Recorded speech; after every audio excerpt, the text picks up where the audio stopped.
Hello student, स्वागत करता हूं मैं शिव वर्मा आप सभी लोगों का बालाजी स्टडी मोशन चैनल पर। स्टूडेंट्स, आप सभी को पता है कि मैं लगातार आप लोगों को अनसॉल्व्ड पेपर के सॉल्यूशन की क्लास से प्रोवाइड कर रहा हूं और मैं आप लोगों को इस सीरीज के अंतर्गत अनसॉल्व्ड पेपर की सॉल्यूशन की सीरीज के अंतर्गत 2022 का सेट नंबर जो है 4 जो है सॉल्व करा रहा था, जिसका कोड था FI।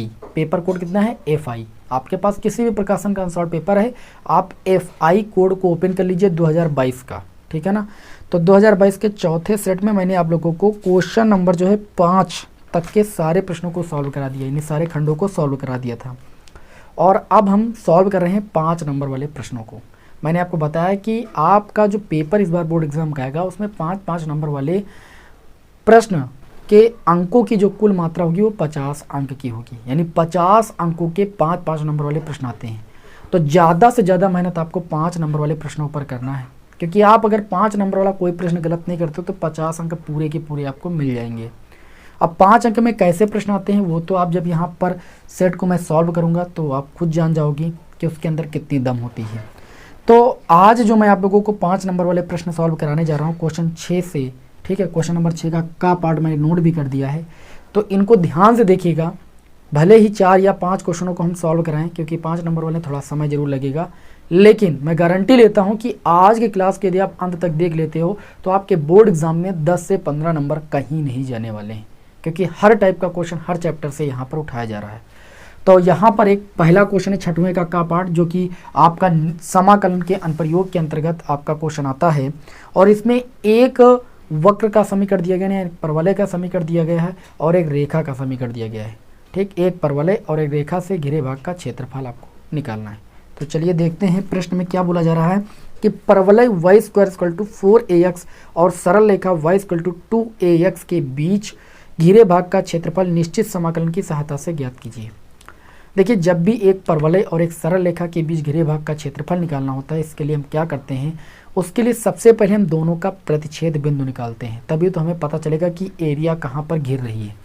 तो यहाँ पर थोड़ा सा हम फिगर बना के आपको समझाएंगे, परवलय भी खींचेंगे, है ना, अच्छे तरीके से आपको फिगर समझा देंगे हम।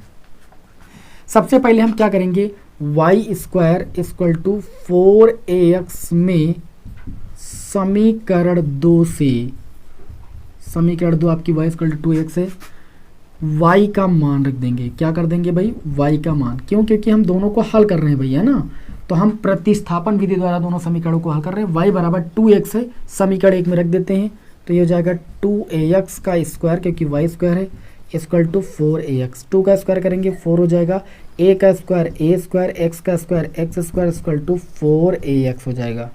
4 से 4 दोनों पक्षों में हम काट भी सकते हैं, ax को इधर ले आएंगे, अगर ax से ax को हम काट देंगे ना तो हमें 2 पॉइंट नहीं मिलेंगे, फिर दिक्कत हो जाएगी। तो ax को इधर ले आते हैं, थोड़ा सा ध्यान दीजिएगा। ये आपका हो गया ax a square x square, इसको इधर ले आया तो ये माइनस का ax और उधर बचा 0। इन दोनों में हमने ax कॉमन ले लिया, तो ये आपका बचेगा ax माइनस का 1 इक्वल टू 0।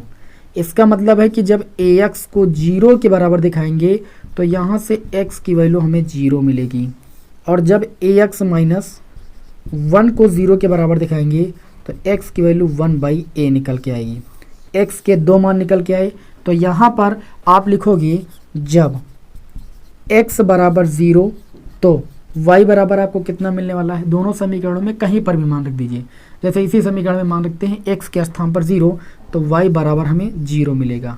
मतलब पहला बिंदु हमारा हो जाएगा 0,0। जब x के स्थान पर 1/a रखेंगे, दूसरी कंडीशन में जब x बराबर 1/a, तो जब 1/a रखेंगे तो a से a कैंसिल हो जाएगा, यानी y बराबर 2 आ जाएगा। तो दूसरा बिंदु मिल जाएगा 1/a, 2। इस तरीके से हमें 2 बिंदु मिल गए। अब 2 बिंदुओं से ही तो हमें पता चलेगा कि अभिष्ट एरिया क्या होगी। सबसे पहले परवलय का समीकरण दिया गया y² 4ax, यानी जो परवलय का मुख होगा वो x अक्ष की धन दिशा में होगा। x अक्ष की धन दिशा इधर की होती तो इधर की ओर मैंने ऐसे परवलय खींच दिया। ओके, ये मैंने परवलय खींच दिया। अब एक रेखा है, इस परवलय को प्रतिच्छेद करती है 2 बिंदुओं पर। पहला 0,0 मूल बिंदु पर, दूसरा जो है आपका a/2, 2, मतलब x अक्ष पर a/2 1/2 दूरी चली जाएगी और y अक्ष पर 2 दूरी चली जाएगी। तो यहाँ पर जो पहले रेखा है वो मूल बिंदु से होकर जाती है, यानी ओरिजिन पॉइंट 0, 0 से होकर जाती है। जो कर्व खींचा है यानी जो परवलय खींचा है इसका समीकरण y² = 4ax। ठीक है, तो जो कर्व खींच रहे हो उसका समीकरण जरूर लिख देना।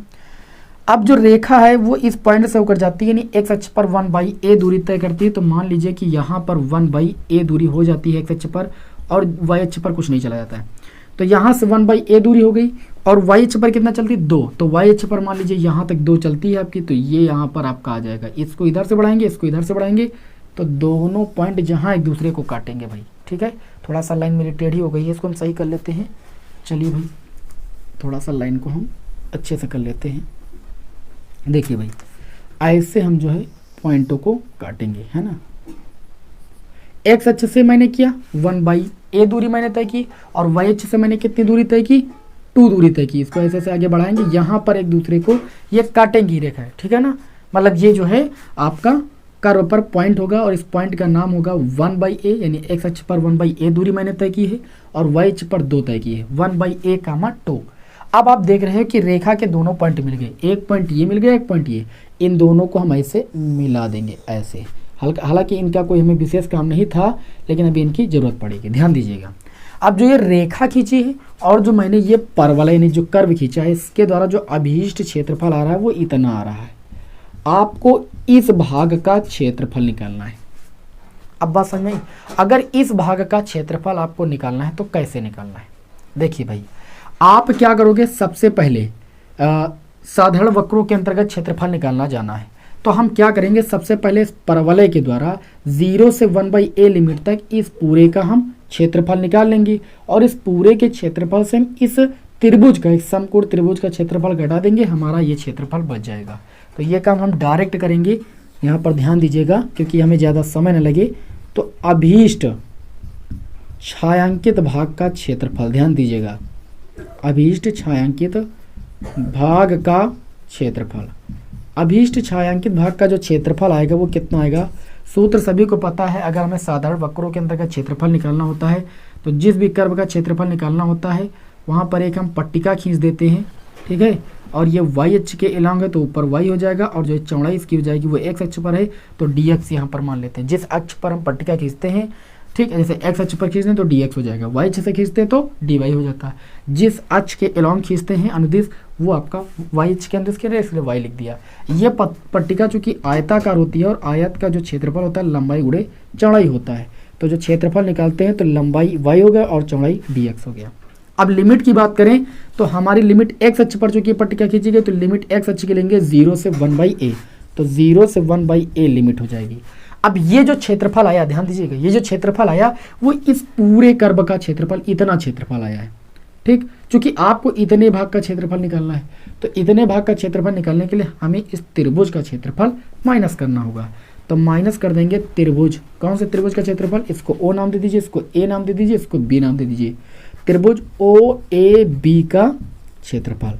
तो समकोण त्रिभुज का क्षेत्रफल निकालना सभी लोग जानते हैं, 1/2 आधार गुणे ऊंचाई। तो A बराबर आपका कितना हो जाएगा, देखिए लिमिट 0 से 1/a, y का मान निकालेंगे। y का मान कहाँ से निकालेंगे, क्योंकि हम कर्व का क्षेत्रफल निकालें तो कर्व के समीकरण से y का मान निकालेंगे, √4ax हो जाएगा dx। देखिए y² बराबर 4x, तो y बराबर √4ax आएगा, माइनस त्रिभुज का क्षेत्रफल निकालेंगे OAB का क्षेत्रफल। ये क्षेत्रफल हम इस पूरे कर्व के क्षेत्रफल से घटा देंगे तो इतना बच जाएगा।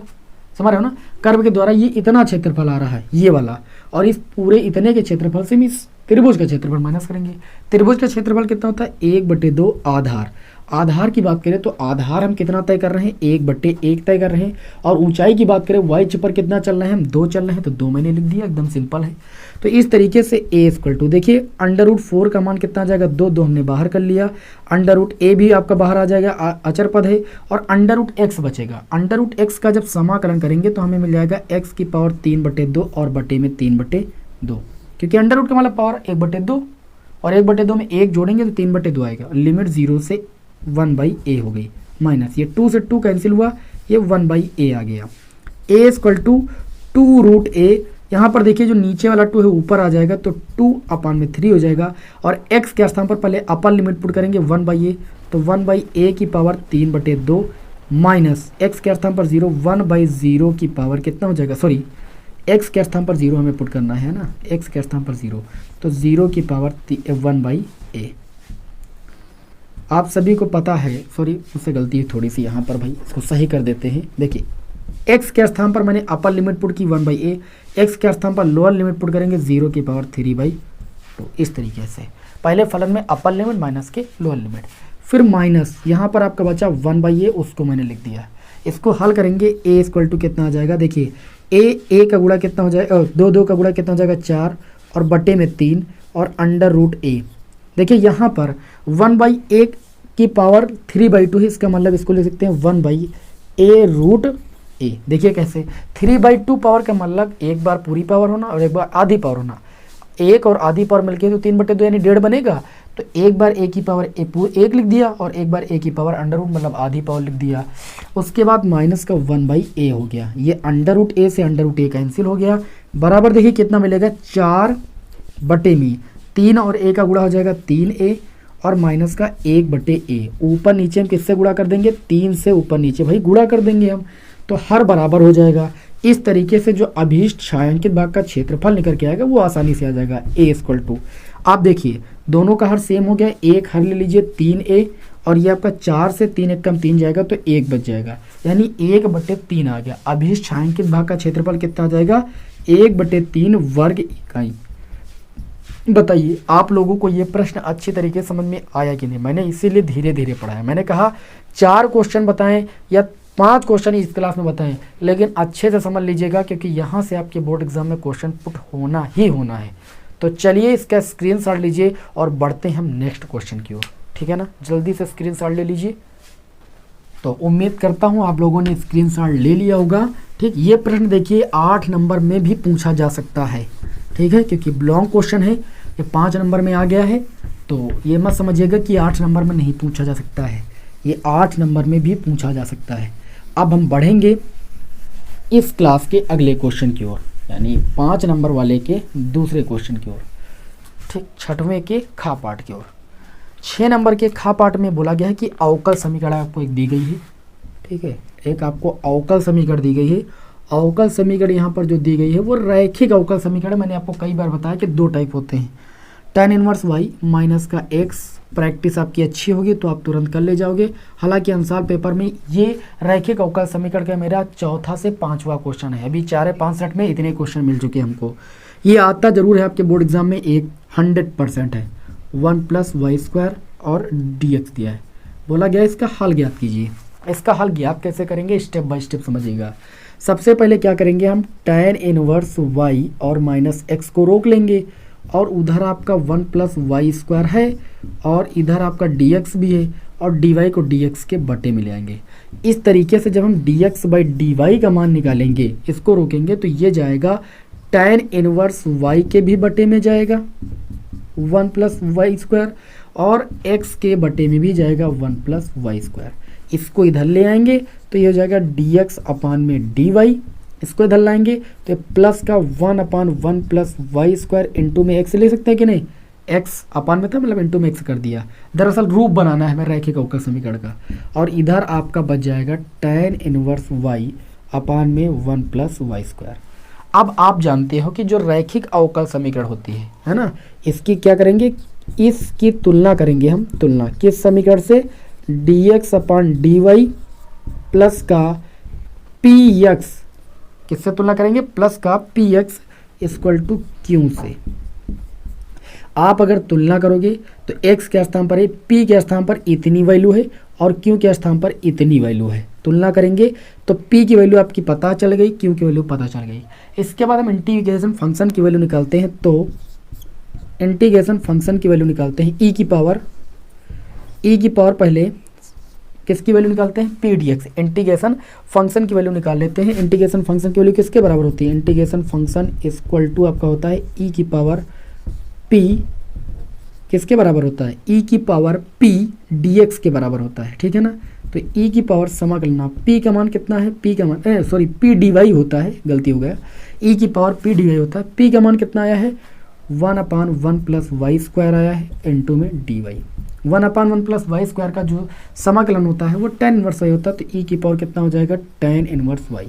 ये इंटीग्रेशन फंक्शन की वैल्यू आ गई। अब इस टाइप की रैखिक अवकल समीकरण को हल करने के लिए जो सूत्र लगाते हैं वो आपको याद होना चाहिए।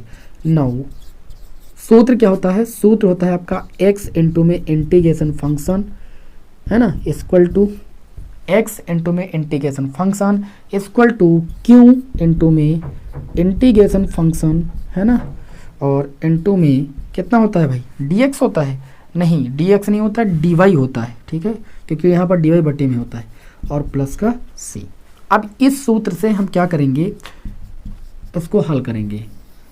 इस टाइप की जब अवकल समीकरण होती है तो यही सूत्र लगाते हैं, ठीक। एक दूसरे टाइप की अवकल समीकरण होती है dy upon dx plus py plus equal to q के टाइप की होती है, ठीक। तो उसके लिए दूसरा सूत्र लगता है। यहाँ पर देखिए वैल्यू पुट करेंगे तो आप देख सकते हो x हो गया इंटू में इंटीग्रेशन फंक्शन की वैल्यू मैंने पहले ही निकाल रखी है e की power tan inverse y equal to समाकलन ऑफ q की वैल्यू कितनी आई है? q की वैल्यू आपने तुलना किया है तो आपको मिला है tan इनवर्स y अपान में 1 प्लस y, ठीक है। और क्यों के बाद इंटीग्रेशन फंक्शन है, इंटीग्रेशन फंक्शन की वैल्यू इंटू में e की पावर tan इनवर्स y हो गया, और इंटू में भैया dy था, और प्लस का c हो गया। x इंटू ई की power tan inverse y equal to, अगर आप यहाँ पर देखें इसको तो इस टाइप के समाकलन को हल भी किया होगा। अगर हम tan इनवर्स y को t मान लें तो इसका अवकल गुणांक 1 अपान 1 प्लस वाई स्क्वायर मिल जाएगा, और equal to D T upon में कितना मिल जाएगा? D Y. तो मतलब हम क्या लिख सकते हैं, ठीक है, y के रिस्पेक्ट में कर रहे हैं ना, तो ये हो जाएगा tan इनवर्स y को हमने t माना, 1 upon y 1 plus Y square, और डी वाई इधर ले आएंगे अगर तो हम लिख सकते हैं डी टी इंटू में, है ना, और इंटू में e की पावर tan इनवर्स y को t माना, और प्लस का c लिख दिया। मतलब x इंटू ई की power tan inverse y equal to t और e की पावर t गुणे में है। खंडशः समाकलन करना तो सभी लोग जानते हो, पहले t को छोड़ेंगे, e की पावर t का समाकलन e की पावर t होगा, प्लस उसके बाद क्या लगेंगे? माइनस। खंडशः समाकलन में क्या करते हैं? फर्स्ट फलन को छोड़ते हैं, t को छोड़ेंगे, e की पावर t आइलेट सूत्र लगाएंगे ना, एक्सपोनेंशियल फंक्शन सेकंड मानेंगे, फिर माइनस लगाएंगे, t का t के रिस्पेक्ट में अवकलन करेंगे 1 हो जाएगा, इंटू में फिर समाकलन करेंगे सेकंड फंक्शन का यानी e की पावर t का, तो e की पावर t हो जाएगा। जो मिलेगा इसका t के रिस्पेक्ट में हम समाकलन करेंगे, और प्लस का c। तो ये हो जाएगा x इंटू ई की power tan inverse y equal to t into में e की पावर t माइनस e की पावर t बचा, e की पावर t का समाकलन e की पावर t होता है, और प्लस का c। अब आप मान रख दीजिए x इंटू ई की power tan inverse y equal to t किसको माना था? tan इनवर्स y को आपने माना था, tan इनवर्स y रख दीजिए, इंटू में e की पावर tan इनवर्स y क्योंकि e की पावर t है, फिर माइनस e की पावर t के स्थान पर tan इनवर्स y, और प्लस का c। आप देख पा रहे हो कि यहाँ पर हमें इस अवकल समीकरण का हल मिल चुका है। आप चाहो थोड़ा सा एक स्टेप और हल कर सकते हो, e की power tan inverse y common ले सकते हो, तभी आगे हल हो जाएगा, नहीं बाकी इतना ही काफ़ी है। तो इस तरीके से रैखिक अवकल समीकरण को हल करना है। ये क्वेश्चन आपके बोर्ड एग्जाम में भी प्रीवियस ईयर के पेपर में सॉल्व कर रहा था तो 8 नंबर में भी पूछा गया है। तो इसीलिए मैंने कहा कि आज की क्लास में भले 4-5 क्वेश्चन होंगे, लेकिन आपके बोर्ड एग्जाम के लिए बहुत ही बेहतर शामिल होंगे, साबित होंगे, आप देख लीजिएगा। तो स्क्रीनशॉट लीजिए, फिर बढ़ते हैं आज की क्लास के तीसरे क्वेश्चन की ओर। तो उम्मीद करता हूं कि आप सभी लोगों ने स्क्रीनशॉट ले लिया होगा। अब बढ़ते हैं, देखिए एक क्वेश्चन आपके बोर्ड एग्जाम में पूछा गया है, प्रोबेबिलिटी का है, जो कि 5 नंबर में पूछा गया है। देखिए इस क्वेश्चन को समझने के लिए आपको अपवर्जी घटना और स्वतंत्र घटना के बारे में जानकारी होनी चाहिए।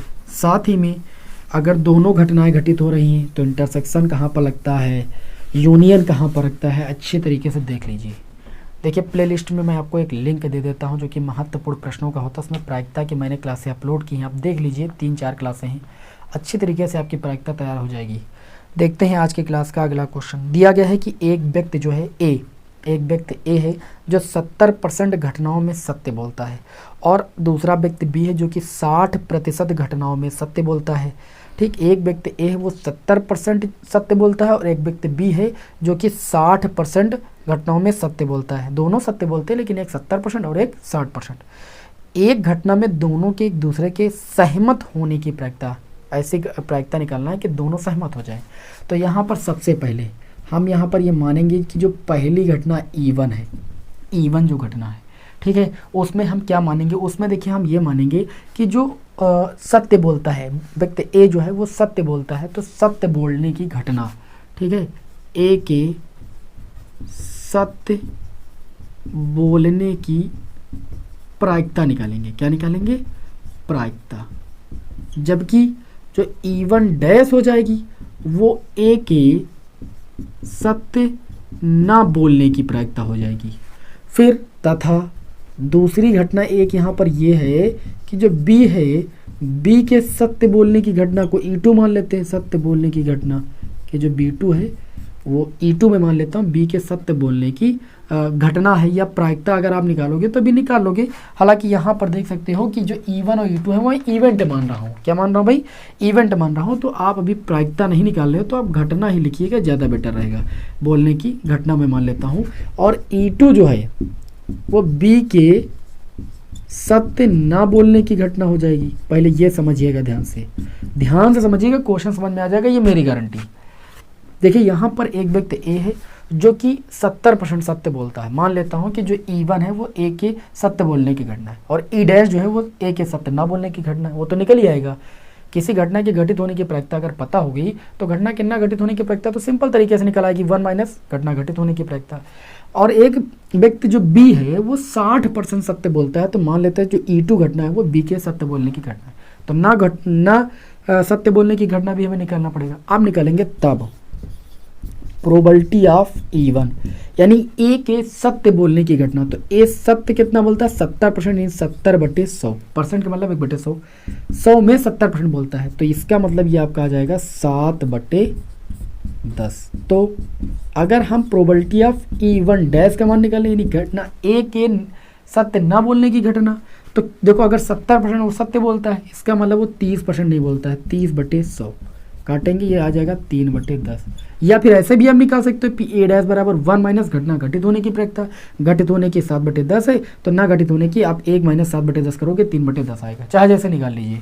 100% में अगर वो 70% सत्य बोलता है तो इसका मतलब 30% वो सत्य नहीं बोलता है।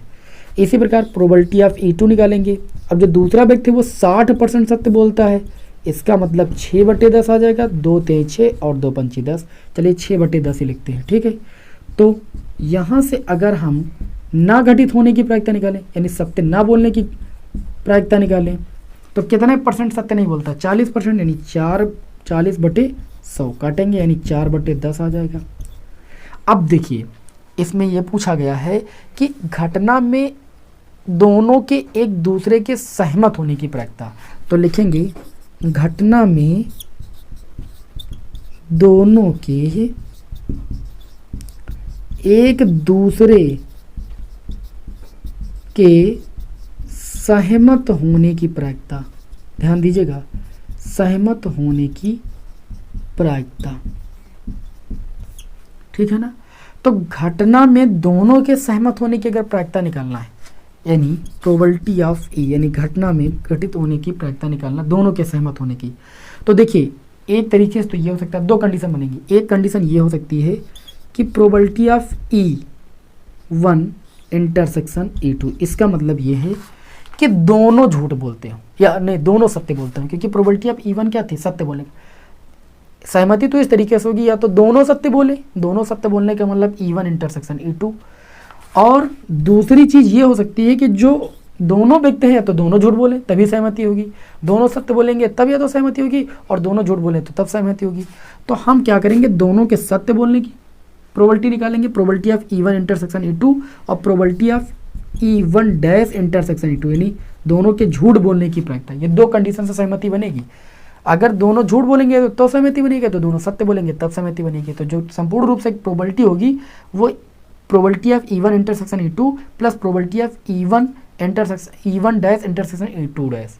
ये मैंने जोड़ा क्यों? चूंकि देखिए ये दोनों E1 और E2 अपवर्जी घटनाएं यहाँ पर हैं, ठीक। तो अपवर्जी घटनाओं में सूत्र होता है कि probability of E1 intersection E2 बराबर प्रोबेबिलिटी ऑफ E1 गुणे में probability of E2 plus probability of E1 dash plus into में गुणे में प्रोबेबिलिटी ऑफ E2 डैश, ठीक। अब सबका मान तुम निकाल ही चुके हो। तो देखिए प्रोबेबिलिटी ऑफ E1 का मान कितना आपने निकाला है, आप देख सकते हो 7/10 प्रोबेबिलिटी ऑफ E2 का मान आपने कितना निकाला 6/10 plus probability of E1 dash का मान आपने निकाला 3/10 और गुणे में प्रोबेबिलिटी ऑफ E2 डैश का मान आपने निकाला 4/10। देखिए जब इसका गुणा करोगे 100 हर बनेगा, यहाँ पर भी 100 हर बनेगा। एक हल ले लेते हैं 100, 7 और 6 का गुणा करेंगे 42 आ जाएगा, प्लस 4 और 3 का गुणा 12 आ जाएगा, जो कि 54 कितना आ जाएगा 100। 54/100 का मतलब होता है 54%। दोनों के जो सहमत एक दूसरे के सहमत होने की प्रायिकता होगी वो 54% होगी। कितनी होगी भाई 54% होगी। चलिए अब इसको यहाँ पर हम रफ करेंगे और उम्मीद करता हूँ कि अच्छे तरीके से आपको ये प्रायिकता का क्वेश्चन समझ में आ गया होगा। और बढ़ते हैं इस क्लास के नेक्स्ट क्वेश्चन को। स्क्रीनशॉट आप लेना चाहो तो ले सकते हो। चलिए इसको रफ करते हैं और अब हम बढ़ेंगे इस क्लास के अगले क्वेश्चन की ओर। और जो अगला क्वेश्चन वो आपका रैखिक प्रोग्रामन से पूछा गया है। रैखिक प्रोग्रामन की समस्या सॉल्व करने के लिए एक जरूर आती है आपके बोर्ड एग्जाम में, ठीक। और स्टेप बाय स्टेप ये तरीके को आप जान लेते हो तो भाई ये मान के चलिए कि आपके 8 नंबर पक्के हो जाते हैं। यहाँ पर देखिए जो रैखिक प्रोग्रामन की समस्या दी गई है थोड़ा सा हार्ड है, इसको ध्यान से समझिएगा और इतना आसान बना देंगे कि आपको रैखिक प्रोग्रामन एकदम आसान लगेगा। देखिए निम्न रैखिक प्रोग्रामन समस्या को हल कीजिए। निम्न विरोध दिए गए हैं। एक दिया गया है ये सवाल नंबर कौन सा होगा भाई 6वें का आपका घा पाठ होगा, 6वें का घा पाठ। इसमें ये बोला गया है कि x माइनस वाई है ना ग्रेटर देन इक्वल टू 0, एक ये दी गई है, और माइनस एक्स प्लस का 2y greater than equal to 2 दिया गया है, और x greater than equal to 3 दिया गया है, y less than equal to 4 दिया गया है, ठीक है, और y greater than equal to 0। इतनी आसामिकाएँ दी गई। आपको न्यूनतम मान निकालना है, ठीक है। z का यहाँ पर मान भी दिया गया है कि अंतर्गत आपको न्यूनतम मान निकालना है। z इक्वल टू कितना दिया गया है मैं यहीं पर लिख देता हूँ, z equal to 2x plus का 3y और माइनस का 1। इसका न्यूनतम मान निकालना है। क्या निकालना भाई इसका न्यूनतम मान निकालना है। तो न्यूनतमीकरण ज्ञात करना है। देखिए असमीकरणों को हल कैसे करते हैं। ग्राफ की बात तो बाद में होगी, सबसे पहले यहाँ पर अच्छे तरीके से समझना है। ग्राफ भी आप सभी लोग बना लोगे, ठीक। यहाँ पर आपकी ये एक्स अक्ष की धन दिशा होती है, ये वाई अक्ष की धन दिशा होती है, सभी को पता है। ध्यान दीजिएगा x माइनस वाई अगर ग्रेटर देन इक्वल टू 0 लिखा है तो पहले इसको समीकरण के रूप में बदलेंगे। पहली असमीका को एक असमीका को हल करेंगे, ठीक। ज़्यादा थ्योरी यहाँ पर नहीं लिख सकते, व्हाइट बोर्ड है, लेकिन समझा सब कुछ सकते हैं। तो x माइनस वाई इसको बराबर 0 लिखेंगे, है ना। मतलब क्या करेंगे सबसे पहले जो पहली असमीका है x माइनस वाई उसको समीकरण के रूप में लिखेंगे, ठीक। तभी तो पॉइंट निकलेंगे। अब जब इसमें x बराबर लिखेंगे, देखिए यहाँ से पहले इसका बिंदु ज्ञात करेंगे तभी तो रेखा खींच कर पाएंगे ग्राफ में। जब हम x बराबर 0 रखेंगे तो y बराबर भी हमें 0 मिलेगा, और y बराबर 0 रखेंगे तो x बराबर भी हमें 0 मिलेगा। मतलब जो ये रेखा है वो आपकी मूल बिंदु से होकर जाती है, 0,0 से होकर जाती है। तो इस रेखा को हम खींच देंगे ऐसे, ठीक। आप चाहो तो इस रेखा का नाम भी लग सकते हो। ये रेखा हो जाएगी x माइनस वाई, है ना, ग्रेटर देन इक्वल टू 0। ये रेखा का समीकरण हो जाएगा भाई, आप यहाँ पर दर्शा सकते हो। ये ओरिजिन पॉइंट हो जाएगा 0,0। अब बात यहाँ पर जानते हो क्या आती है, बात ये आती है कि जो आपने रेखा खींची है इसका जो क्षेत्रफल होगा वो अंदर की ओर होगा कि बाहर की ओर होगा, ये सारी समस्याएं पड़ती हैं। तो इसको समझ लेते हैं भली बात, ठीक है ना। देखिए भाई अब इस रेखा के द्वारा क्षेत्रफल अंदर की ओर होगा कि बाहर की ओर होगा, ये इसी वक्त चेक कर लेते हैं। देखिए अगर देखें तो इस रेखा के क्षेत्रफल में आपका पॉइंट 1,0 पड़ेगा कि नहीं पड़ेगा, 2,0, 3,0 पड़ेगा। कोई भी पॉइंट आप ले लीजिए भाई, जैसे हम 1,0 ले लेते हैं, 1,0। यहाँ पर अगर x के स्थान, जैसे इस असमीका में हमने 1,0 रखा है, यहाँ पर देखिए x के स्थान पर 1 रखा और y के स्थान पर 0 रखा, ग्रेटर देन इक्वल टू 0। 1 बड़ा है, ये आपकी कंडीशन निकल के आएगी कि 1 ग्रेटर देन इक्वल टू 0। क्या ये कंडीशन जो निकल के वो सत्य है? तो जी हाँ ये सत्य है, 1 0 से बड़ा है। अगर ये सत्य है तो इस रेखा के द्वारा जो क्षेत्रफल होगा वो अंदर की ओर होगा, क्योंकि कंडीशन सत्य थी। चलिए इतना मैंने चेक कर लिया। तो पहली असमीका मेरी सॉल्व, ठीक है, 0,0। उसके बाद जो दूसरी असमीका है दूसरी असमीका को लिखेंगे -x + 2y, इसको समीकरण के रूप में पहले लिखेंगे इक्वल टू, फिर 2 लिखेंगे। इसमें क्या करेंगे, वही पुराना काम। सबसे पहले हमें बिंदु चाहिए जिसके द्वारा इस रेखा का ग्राफ हम खींच पाए। तो यहाँ पर x हो गया, ये y हो गया। अब बिंदु निकालेंगे। x का मान अगर 0 रखते हैं तो देखिए यहाँ 0 हो गया, y का मान 1 मिलेगा, 2 से 2 कैंसिल होगा। अगर y का मान 0 रखते हैं तो ये माइनस उधर गया तो x बराबर -2 मिलेगा, यानी पॉइंट मिलेगा 0,1 और -2,0। -2 की बात करें तो x अक्ष की ऋण दिशा में यहाँ कहीं पर -2,0 होगा, ठीक है। y अक्ष पर कुछ नहीं चलना है, x अक्ष पर -2 चलना है। और 0,1 का मतलब x अक्ष पर कुछ नहीं चलना है और y अक्ष पर 1 चलना है, यानी यहाँ पर कहीं पर आपका पॉइंट होगा जो कि 0,1 होगा। इन दोनों पॉइंटों से एक रेखा आपकी ऐसे गुजारी जाएगी। मेरी बात को समझ रहे हो? ये रेखा ऐसे जाएगी, ऐसे आगे इसको बढ़ा देते हैं। ओके, समझ में आ रही मेरी बात को? ठीक है। अब चलिए थोड़ा सा हम इधर जो है मोबाइल की स्क्रीन कर देते हैं जिससे फिगर समझने में आपको कोई दिक्कत ना हो। ओके, चलिए भाई अब आगे बात करते हैं। इतनी बात समझ में आ गई। अब देखेंगे कि जो मैंने दूसरी रेखा खींची, इस दूसरी रेखा का समीकरण कितना है, दर्शा दीजिए। -x प्लस का 2y है ना, और ग्रेटर देन इक्वल टू 2, ये दूसरी असमीका का समीकरण होगा। अब इसके द्वारा जो क्षेत्रफल होगा वो कहाँ पर गिरेगा, तो इसके द्वारा क्षेत्रफल की हम बात करेंगे। तो अगर हम बात करें, देखिए इसके क्षेत्रफल में पॉइंट आपके आ रहे हैं, 1,0 आ रहा है, ओरिजिन पॉइंट भी पड़ रहा है। चलिए ओरिजिन पॉइंट देख लेते हैं। जैसे x के स्थान पर हमने 0 रखा और y के स्थान पर 0 रखा, ग्रेटर देन इक्वल टू 2 है, 0 ग्रेटर देन इक्वल टू 2। जो कंडीशन निकल के ये सत्य है कि असत्य है, बताइए। 0 कभी 2 से बड़ा हो सकता है? नहीं हो सकता है। कंडीशन असत्य है। असत्य होने के मतलब इसके द्वारा जो क्षेत्रफल होगा वो ऊपर की ओर होगा, यानी बाहर की ओर होगा ऐसे, और इस रेखा के द्वारा जो क्षेत्रफल होगा वो अंदर की ओर होगा ऐसे। बात समझ में आई कि नहीं समझ में आई? ठीक। अब हमें अभीष्ट एरिया निकालना है। अभी और असमीकाएं दी गई हैं, इतने से आपका काम नहीं चलेगा।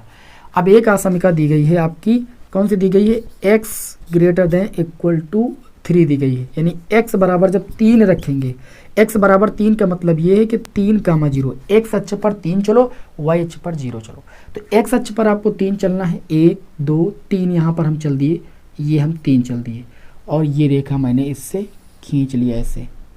ठीक, ये जो रेखा मैंने खींची ये x बराबर 3 वाली है, या इसको ऐसे ले सकते हो जो असमीका दी गई है, x greater than equal to 3। यहाँ पर बिंदु होगा 3,0, x अक्ष पर 3 चल रहा है, y अक्ष पर कुछ नहीं चल रहा है। फिर अगली असमीका आपको दी गई है y बराबर 4 लिखेंगे, इसको समीकरण के रूप में बदलेंगे, लेस देन इक्वल टू 4 दिया गया, यानी y अक्ष पर आपको 4 चलना है, लेकिन x अक्ष पर आपको कुछ नहीं चलना है। लेकिन सबसे पहले आपने जो रेखा खींची है इसके द्वारा ये चेक करो कि जो एरिया होगी वो बाहर की ओर कवर्ड होगी या अंदर की ओर होगी। तो इसके लिए क्या करेंगे, यहाँ पर ध्यान दीजिएगा, x क्या दिया गया, ग्रेटर देन इक्वल टू 3। अब इस रेखा में मूल बिंदु भी पड़ता है और इधर भी, जैसे x के स्थान पर 0 रख दिया मैंने, तो 0 बड़ा है इक्वल टू 3। देखिए यहाँ पर क्या 0 3 से बड़ा है, कभी नहीं, ऐसी कंडीशन सत्य हो ही नहीं सकती है। तो जैसे इसमें मैंने ओरिजिन पॉइंट रखा तो कंडीशन सत्य नहीं निकल गई, मतलब ओरिजिन पॉइंट इसके क्षेत्रफल में नहीं पड़ेगा, यानी इसके द्वारा जो एरिया कवर्ड होगा वो बाहर की ओर होगा ऐसे, इधर की ओर जितना भी क्षेत्रफल घिरेगा।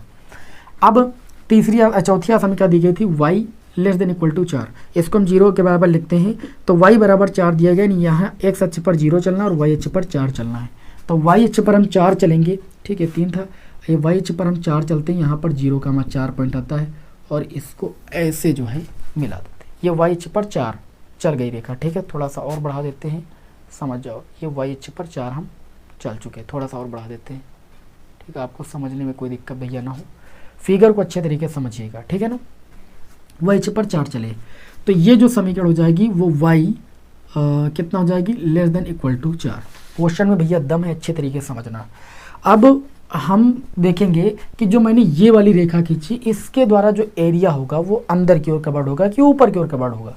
तो इसमें हम क्या करेंगे, अंदर की ओर हमारे बहुत सारे पॉइंट आएंगे, 0,1 आएगा, 0,1 आएगा, 0,2, कोई भी पॉइंट यहाँ पर रख देते हैं। जैसे हम यहाँ पर 0,1 रख दिए, तो 1 रख दिए, तो 1 लेस देन इक्वल टू 4 होगा, होगा कि नहीं होगा। तो मतलब जो 4 है वो 1 से बड़ा है कि नहीं है, कंडीशन सत्य निकल गई। और कंडीशन सत्य निकल गई, इसका मतलब ये एरिया, इस क्षेत्र, इस लाइन के द्वारा जो एरिया होगा वो अंदर की ओर ऐसे कवर्ड होगा। अब अभीष्ट छायांकित भाग का अगर क्षेत्रफल देखें तो देखिए इसके द्वारा इधर की ओर है ना, इस लाइन के द्वारा अंदर की ओर, इस लाइन के द्वारा बाहर की ओर, और इस ऊपर वाली लाइन के द्वारा अंदर की ओर, मतलब ये वाला जो होगा वो एरिया आपका अभीष्ट होगा, सबके द्वारा छायांकित भाग आएगा ये वाला। बताइए बात समझ में कि नहीं। और इस छायांकित भाग का अगर क्षेत्रफल निकालना है तो हमें इसके चाहिए कोणीय बिंदु। अगर आप देखो यहाँ पर आपका 3 है, ठीक है ना, इसका कोणीय बिंदु अगर चाहिए तो इसका कोणीय बिंदु आप आसानी के साथ निकाल सकते हो। इन दोनों का इंटरसेक्शन पॉइंट आप निकालिए आराम से। तो एक्स अक्ष पर तो आप 3 चल ही रहे हो और वाई अक्ष पर आपका 5/2 आएगा। इंटरसेक्शन पॉइंट जैसे आपको निकालना है तो मैं पहले ही बता दे रहा हूँ, आप इस रेखा को और इन दोनों में से कोई एक रेखा लेकर के हल करोगे तो इस रेखा और इस रेखा का इंटरसेक्शन पॉइंट मिल जाएगा। अब समझ ज़्यादा ना लगे इस वजह से मैंने डायरेक्ट इंटरसेक्शन पॉइंट लिख दिया, मैंने कई बार आपको निकालना बताया। तो एक अक्ष पर तुम 3 चली रहे थे, वाई का मान निकालना था आपको, 5/2 आ जाएगा। क्लियर, बताइए कोई समस्या नहीं, इतने में आपको कोई समस्या नहीं होनी चाहिए। आगे हम यहाँ पर जब बढ़ेंगे तो देखिए क्या करेंगे, हमें ये वाला पॉइंट चाहिए, ठीक। तो ये वाले पॉइंट से कोई मतलब है नहीं, ये वाला पॉइंट नहीं चाहिए, ये वाला पॉइंट चाहिए और ये वाला पॉइंट, क्योंकि ये कोणीय बिंदु होंगे। अब जैसे ये वाला पॉइंट हमें चाहिए तो ये वाली जो रेखा आई हुई है और जो ये वाली रेखा गई है, इन दोनों का कटान बिंदु है। तो इस रेखा और इस रेखा को हम हल कर लेंगे, ठीक। तो ये वाली रेखा का समीकरण था x - y = 0 और जो ये वाली रेखा थी वो y = 4 थी। y का मान 4 रखेंगे तो x बराबर कितना आएगा, 4। तो यानी x अक्ष पर 4 चला और y अक्ष पर भी 4 चला, यानी 4,4 आपका कोणीय बिंदु मिल जाएगा। जैसे यहाँ पर मैंने कहा आप लोग हल कर लीजिएगा, वहाँ पर मैंने हल करके दिखा दिया है, ऐसे ही आपको यहाँ पर भी हल करना है। उसके बाद वो वाला कोणीय बिंदु चाहिए, तो उस वाले कोणीय बिंदु को पाने के लिए आपको ये वाली जो रेखा दी गई है -x + 2y = 2, है ना, और जो ये वाली रेखा गई है y = 4, इसको हल करना है। तो जब देखिए आप -x y के स्थान पर 4 रखोगे तो ये आपका 8 हो जाएगा बराबर 2, -x बराबर 8 उधर जाएगा तो आपका 2 - 8 यानी -6 बचेगा, माइनस माइनस कैंसिल करेंगे, x बराबर 6 आ जाएगा। अगर x बराबर 6 आ गया है और y बराबर कितना था 4, तो ये कोणीय बिंदु हो जाएगा 6,4। इस तरीके से आपके कोणीय बिंदु पता चल गए, ठीक। अब इन्हीं कोणीय बिंदुओं पर आपको इस z का न्यूनतमीकरण ज्ञात करना है, यानी न्यूनतम मान निकालना है। इसके लिए यहाँ पर हम क्या करेंगे, एक सारणी बनाते हैं और हम चेक करते हैं कि किस बिंदु पर, किस कोणीय बिंदु पर हमें न्यूनतम मान मिलता है, ठीक। तो z = समीकरण दी गई है 2x + 3y - 1 और यहाँ पर कोणीय बिंदु लिखेंगे। क्या लिखेंगे भाई, कोणीय बिंदु, ठीक। और इसका हम मान निकालने जा रहे हैं z का। तो कोणीय बिंदु पहला मिला हमें 3,5/2। चलिए इसको हम यहाँ पर रखेंगे z में। तो ये देखिए x के स्थान पर 2 × x के स्थान पर 3 + 3 × y के स्थान पर 5/2 - 1। इसको हल करेंगे, 3 दूनी 6, 5 3 आपका हो जाएगा 15/2 और माइनस का 1, 6 + 15/2 का मतलब 15 का आधा यानी 7.5, 7.5 - 1, ठीक। अब देखिए 6 और 7 आप जोड़ोगे, 7 6 13 यानी 13.5, 13.5 से 1 घटाओगे आपका 12.5 का मतलब आपका 25 कितना बचेगा भाई, 2। इसको आप लिख सकते हो 12.5, ये मैंने हल कर लिया। इसी तरीके से अब जो दूसरा कोणीय बिंदु है वो आपका है 4,4। इसी समीकरण में x के स्थान पर 4 रखेंगे, 2 × 4 + 3 × y के स्थान पर भी 4 - 1, 4 दूनी 8 और 4 3 12 प्लस का -1, 12 8 20, 20 से 1 जाएगा 19 आपका आ जाएगा। अब इसी z में आपको तीसरा कोणीय बिंदु लेना है 6,4, ये वैल्यू रखना है। तो 2 × x के स्थान पर 6 + 3 × y के स्थान पर 4 - 1, 6 दूनी 12 और 4 3 कितना हो जाएगा 12 और -1, 12 12 24, 24 से 1 जाएगा 23। आप देखिए इन तीनों वैल्यू में सबसे न्यूनतम वैल्यू कितनी आई, तो न्यूनतम वैल्यू आई है आपकी 12.5, जो कि 3,5/2 कोणीय बिंदु के अंतर्गत आती है। तो इस तरीके से आपकी इस क्वेश्चन का जो राइट आंसर हो जाएगा वो आपका ये हो जाएगा 12.5, ठीक। कोणीय बिंदु आपका ये हो जाएगा। तो आज की क्लास हम यहीं पर रहने देते हैं, नेक्स्ट क्लास में आगे के क्वेश्चन बताएंगे। अच्छे तरीके से इन क्वेश्चनों को मैंने एक्सप्लेन कर दिया है और उम्मीद करता हूं कि आपको कोई दिक्कत नहीं होगी। आपको हम फिर मिलेंगे पुनः अगले दिन शाम को 7 बजे नेक्स्ट क्लास में आगे के क्वेश्चनों के साथ। जय हिंद, वंदे मातरम।